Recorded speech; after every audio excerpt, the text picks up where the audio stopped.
to let the water systems and food systems and planetary climate systems get destroyed. That is the stupidity which rules us today. So our challenge really is against stupidity. Finish the water, you'll find a substitute.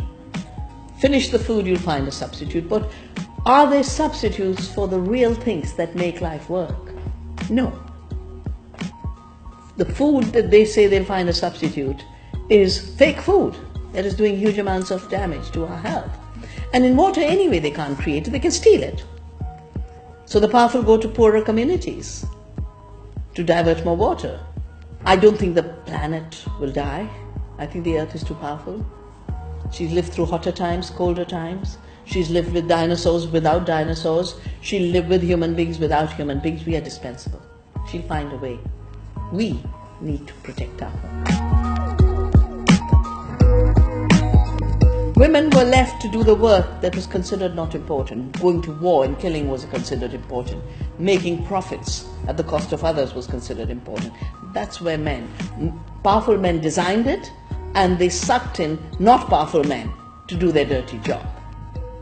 Women were left to do the real things, provide the water, provide the food, take care of family.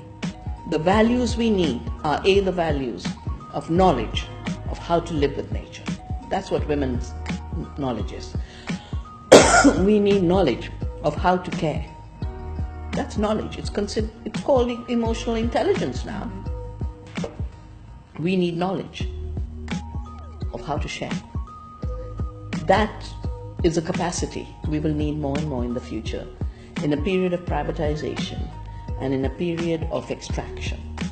So women, with their caring and sharing, will be the teachers of how to be human in the future.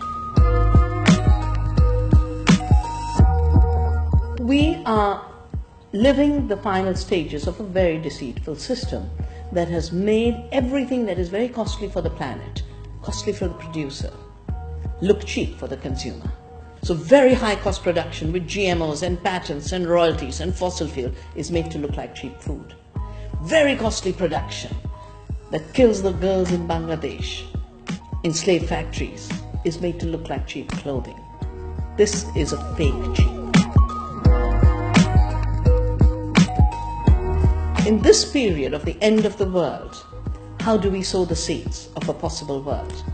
The first, every young person should recognize that working with their hands and their hearts and their minds, and they're interconnected, is the highest evolution of our species.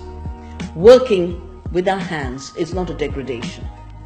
It's our real humanity. Start a garden.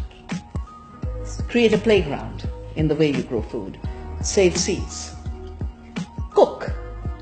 It was treated as a backward activity that your mother cooked and was treated as not work. But she is the reason you are sustained. Start cooking classes. Get grandmothers to teach you how to cook. Create community. We are not atomized producers and consumers.